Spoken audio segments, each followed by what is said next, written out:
महाराष्ट्र में बीजेपी और एनडीए की जीत के लिए क्या है चाणक्य नीति? एबीपी न्यूज के सहयोगी चैनल एबीपी माझा की एडिटर सरिता कौशिक के साथ हेलीकॉप्टर में गृह मंत्री अमित शाह का सुपर एक्सक्लूसिव इंटरव्यू, आप देखिए।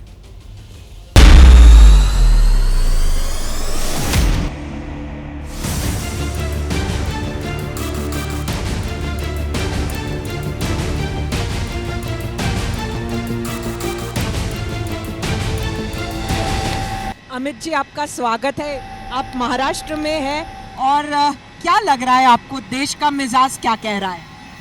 देखिए, मैं पूर्व, पश्चिम, उत्तर, दक्षिण, नॉर्थ ईस्ट सभी जगह जाकर आया। पूरा देश एक मन बनाकर बैठा है कि मोदी जी को तीसरी बार प्रधानमंत्री बनाना। और इस बार पूर्व और दक्षिण में भारतीय जनता पार्टी अपना सबसे अच्छा प्रदर्शन करने जा रही है। हम बंगाल में बढ़ेंगे, उड़ीसा में बढ़ेंगे, तेलंगाना में बढ़ेंगे, आंध्र प्रदेश में बढ़ेंगे, हम तमिलनाडु में भी बढ़ेंगे और केरल में भी अपना अकाउंट ओपन करेंगे। इसमें कोई शक शुबह नहीं है कि 400 पार के साथ नरेंद्र मोदी जी तीसरी बार प्रधानमंत्री बनेंगे। महाराष्ट्र में आपको क्या हाल नजर आ रहा है? देखिए, महाराष्ट्र में गत चुनाव में हमने सबसे ज्यादा सीटें प्राप्त की। एक आध दो सीट छोड़कर मुझे नहीं लगता कहीं हम तकलीफ में हैं। एक दो सीटों पर भी संघर्ष है और एक आध सीट आ भी सकती है नहीं। अमित भाई, आप ही नहीं, सारी भारतीय जनता पार्टी, आपके सारे अलाइज, ये सारा चुनाव मोदी जी के नाम पर लड़ रहे हैं। लेकिन जिस तरह की 2014 और 2019 में मोदी वेव दिख रही थी, सामने दिख रही थी, वैसी वेव आज आपको लग रही है देश में है? वेव उससे भी बड़ी है। सवाल यह है कि वेव के सामने कोई क्रेडिबल संघर्ष नहीं दिखाई दे रहा, इसलिए वेव की इफेक्ट नहीं है। जब संघर्ष होता है तो जय पराजय और वेव दोनों बहुत स्पष्ट दिखते हैं। अभी इंडी अलायंस के नेता अपना नेता ही तय नहीं कर पाए, नीति ही तय नहीं कर पाए। अब मुझे बताइए, राहुल गांधी कहते हैं हम मुस्लिम पर्सनल लॉ लाएंगे, उद्धव ठाकरे जी इनसे सहमत नहीं। नाना पटोले कहते हैं कि हम राम जन्मभूमि का शुद्धिकरण करेंगे। अरे पटोले साहब, जहां स्वयं राम बैठा है उस जगह को आप क्या शुद्ध करोगे? राम की उपस्थिति ही हमारे देश में पवित्र मानी जाती है। इन लोगों को ना देश के संस्कार की जानकारी है, ना उसको आगे बढ़ाना चाहिए। अमित भाई, अगर हम देखें तो कुछ जो आपके मित्र थे वो महाराष्ट्र में अब महायुति में चले गए हैं, वो आपके सामने हैं। जो सामने थे वो आपके साथ आ गए हैं। कुल मिलाकर महाराष्ट्र में एक कंफ्यूजन है मतदाता के मन में। देखिए, 2015 में भी उन्होंने प्रयास करा था मुख्यमंत्री बनने का, हमसे अलग होकर चुनाव लड़े, हार गए। फिर उन्होंने कहा हमारा पुराना अलायंस है ये वो, हमने साथ में लिया। उन्होंने मेरे सामने स्वीकार किया था कि देवेंद्र फडणवीस जी के नेतृत्व में हम चुनाव लड़ेंगे। सारे प्रचार का साहित्य इस प्रकार से, मैं उद्धव जी, मोदी जी, उद्धव जी, कई सभाओं में मैंने, मोदी जी ने, देवेंद्र जी ने ये सार्वजनिक रूप से उनकी उपस्थिति में स्पष्ट किया है कि देवेंद्र फडणवीस के नेतृत्व में हम चुनाव लड़ेंगे। अब चुनाव के बाद उनके मन में मुख्यमंत्री बनने का मोह आया। हम कुछ नहीं कर सकते, उनका व्यक्तिगत फैसला है। परंतु बाला साहब के सिद्धांतों को छोड़कर जब वो जमीन पर निकले हैं, उनको लंबे समय तक टिकना दिक्कत आएगी। क्योंकि आज महाराष्ट्र का मतदाता ये जरूर पूछता है कि औरंगाबाद का नाम संभाजी नगर होता है और शरद पवार जी और कांग्रेस विरोध करते हैं, उनके साथ आप बैठे हो तो आज बाला साहब की आत्मा दुखी होती होगी या नहीं होती होगी, ये बात जरूर पूछते हैं। जो उनके लिए एक सिंपैथी है महाराष्ट्र में, इस तरह का एक परसेप्शन जो तैयार किया जा रहा है वो सच नहीं है, ऐसा आपको लग रहा है? मीडिया के कुछ तबके नैरेटिव खड़ा करने का प्रयास कर रहे हैं, मगर चुनाव तो कौशिक जी एक एक वोटर तय करता है, नैरेटिव तय नहीं कर सकते। और वोटर ने मन बना लिया है कि वो मोदी जी के साथ। शिवसेना और एनसीपी दोनों पार्टियां तोड़ने का आप पर आरोप लगता है। आपने तोड़ा है, दंडित किया है, क्या किया है या कुछ भी नहीं किया? मुझे बताइए, अगर शरद पवार जी बेटी की जगह अजीत पवार को नेता बना दे तो एनसीपी टूटती क्या? और उद्धव ठाकरे बेटी की जगह एकनाथ शिंदे को प्रमोट करते तो शिवसेना टूटती क्या? इनके बेटे बेटी के मोह ने इनकी पार्टियां तोड़ी है और आरोप हम पर लगा रहे हैं। जो अजीत पवार कह रहे हैं उस पर से ऐसा लगता है, देवेंद्र फडणवीस कहते हैं उससे लगता है कि क्या शरद पवार जी आपके साथ में इसके पहले सरकार बनाने के लिए आकर बातचीत करके गए हैं? देखिए, कई बार बात हुई थी मगर बात परवान नहीं चली। शरद पवार जी ने अभी फिलहाल में एक और बात कही कि सारी रीजनल पार्टीज जो है वो कांग्रेस में मर्ज हो जाएगी।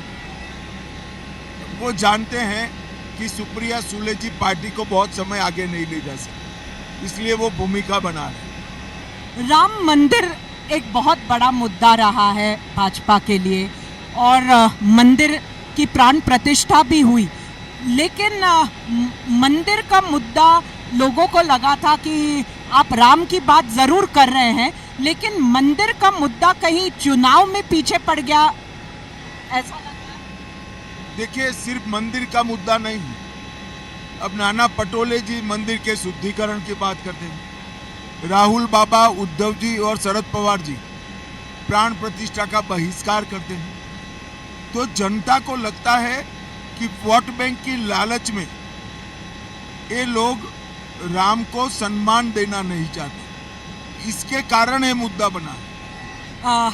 आप एक तरफ जो है वो जो कांग्रेस है, जो इंटी अलायंस है, वो शरिया लॉ की बात कर रही है, मुस्लिम वोट उन्होंने इकट्ठा कर लिए हैं, मुस्लिम और दलित समाज एक हो गया है, ऐसा कहा जा रहा है। दूसरी तरफ आप है जो राम के नाम पर वोट मांग रहे हैं।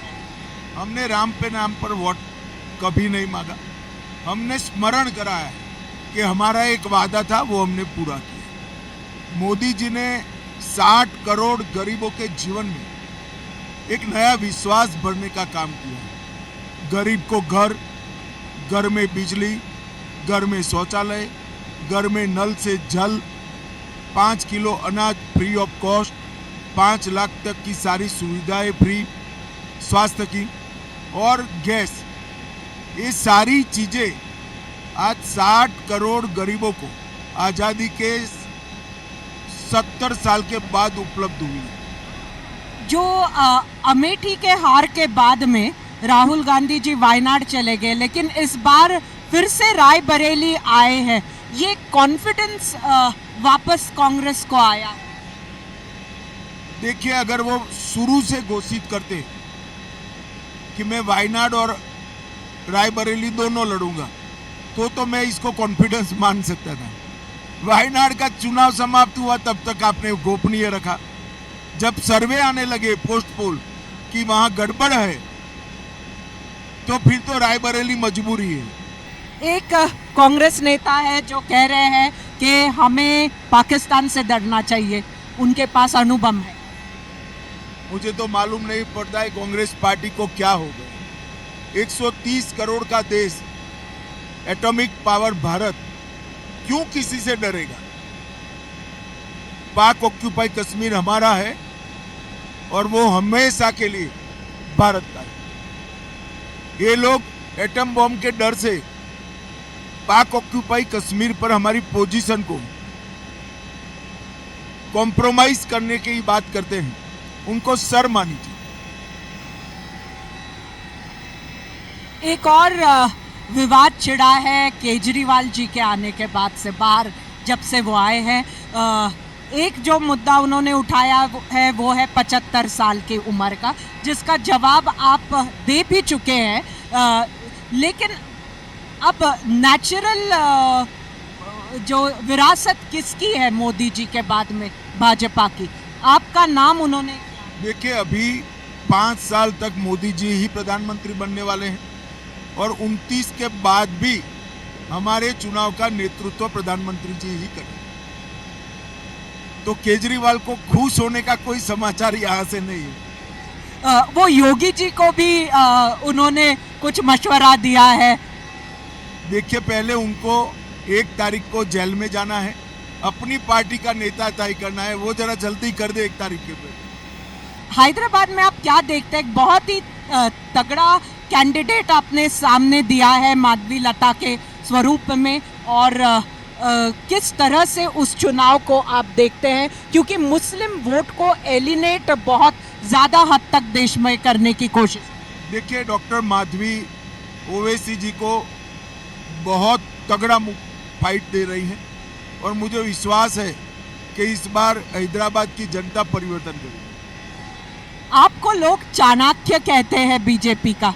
आप किस तरह से, ये रणनीतिकार जो आप हैं, वो किस तरह की रणनीति आप बनाते हैं कि बीजेपी क्या आपकी प्रोसेस है, हम समझना चाहते हैं। देखिए ये ठीक नहीं है, मेरे 100 जीवन भी इकट्ठा कर ले तो भी मैं चाणक्य नहीं बन सकता, ऐसा कहना ठीक नहीं है। और जहाँ तक रणनीति का सवाल है, मैं भारतीय जनता पार्टी के बूथ से कार्यकर्ता से राष्ट्रीय अध्यक्ष तक का सफर तय किया है। हमारे बड़ों से, हमारे नेताओं से जो सीखा है वो ही मैं करता हूँ, नया कुछ नहीं। एक आपका और नरेंद्र मोदी जी का एक कॉम्बिनेशन हम गुजरात से देखते आ रहे हैं। ये कॉम्बिनेशन इतना इंटैक्ट रहना सालों साल बहुत ही डिफिकल्ट है और कोई और उसे लांग नहीं पाता है।